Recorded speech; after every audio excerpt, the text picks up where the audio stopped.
Tataas na naman ang BP ng speaker natin. Bakit? Ano ba yan, kabibig? Nako, naglabas ng survey ngayon. Tataas talaga ang BP ni dito. Naglabas ng survey, 88% of Filipinos against Chacha. Paano yan? 88% of the Filipinos against Chacha. Pulse Asia survey. Last time, di ba, happy si speaker na 55% daw na mga Pilipino ay gusto ng China at gusto ng Chacha. Very happy siya. At dahil sa kanyang happiness, naglabas ulit ng statement. Statement na naman! Walang katapusang statement! Ano kaya? Meron kayang ilalabas na statement si speaker bukas tungkol sa 88% of Filipino against Chacha. Grabe, no? Almost, ilan na ang kulang? Mga 12% na lang ba? Maging 100% na ayaw ng mga Pilipino ng Chacha? Nakakatawa lang talaga. 88% ayaw ng Chacha, di ba? Pero last week yata yun or the other day, very proud si Speaker Martin Romualdez na Filipino loves, statement on the majority support of Filipinos for economic constitutional reforms.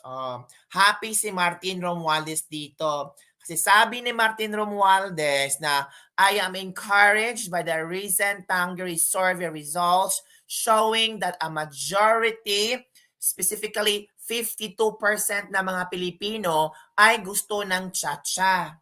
Ngayon, sinagot sila ng Pulse Asia survey.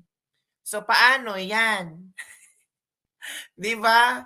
Paano kaya magbibigay ng statement uli si Martin Romualdez na sinagot sila ng Pulse Asia na ayaw ng mga Pilipinos ang Chacha?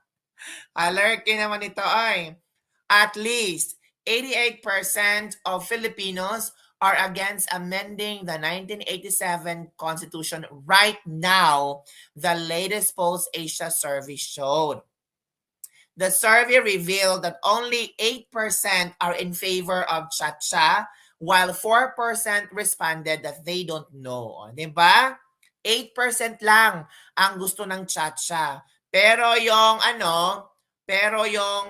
tawag dito, pero yung ayaw, yung naintindihan ang Chacha, 8% lang. Pero yung hindi naintindihan, 4%. Yung mga ayaw ng Chacha, 88%. Sobrang taas.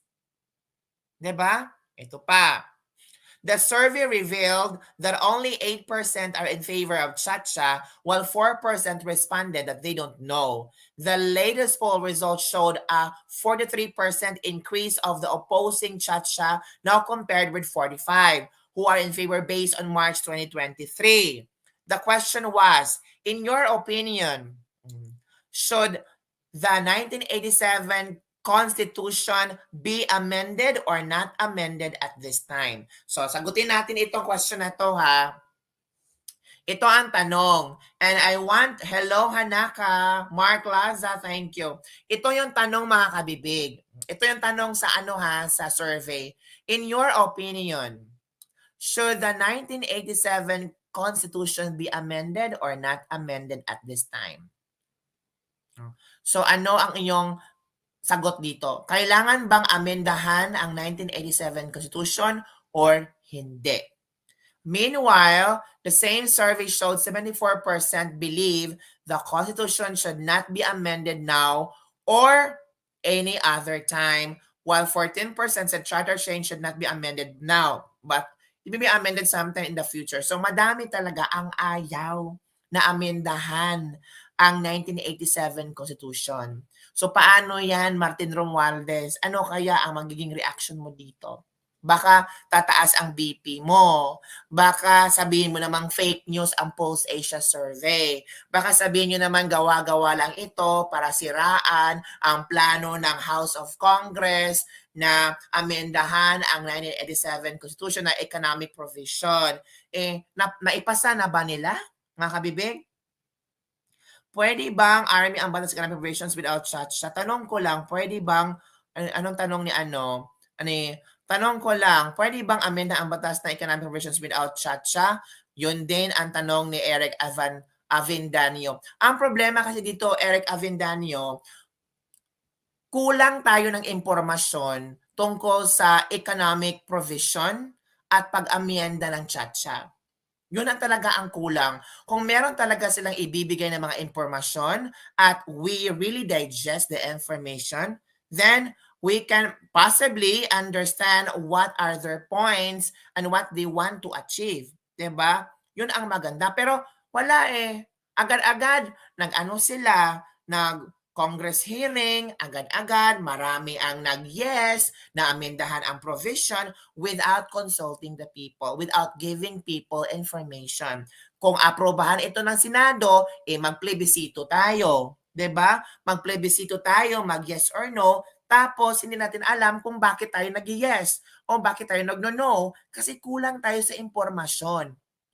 Itong 4% na sinasabi na don't know what's going on with Chacha, it means ito yung mga tao na walang pakialam. Pero itong 88% ng mga Pilipino na ayaw amendahan ang 1987 Constitution, ito yung mga tao na wala talagang alam. 'Di ba? Ito yung mga tao na wala talagang alam at ayaw pag-usapan ang 1987 Chacha. Ano ba ang mas importante sa'yo bilang isang pobreng Pilipino? Amendahan ng Chacha or presyo ng bigas? Kung papipiliin tayo ng survey, ano ang mas importante sa'yo? Makakain ng tatlong beses isang araw or amendahan ng Chacha? Bilang simpleng Pilipino, sabihin ko na lang, ay, kakain na lang ako, 'di ba? Kasi kulang tayo ng impormasyon. Pero kung bibigyan tayo ng impormasyon, information dissemination, of course, ang mga tao are willing to listen. Tayong lahat ay willing to, willing to understand them. At baka, while we are eating, we also analyzing kung gaano ba kaimportante ang economic provision. 'Di ba? Para maging fair lang ba, hindi lang tayo parang tayong gawing tanga, 'di ba? So kung gusto niyo talagang makuha ang 100% ng mga tao na maging okay ang Chacha, amendahan ang konstitusyon, dapat kayong nasa kongreso, mga congressman, ay magbibigay kayo ng way para maintindihan.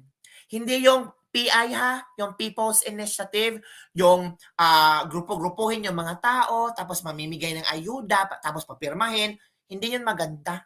'Di ba? Yung talagang fair ang pamimigay ng impormasyon.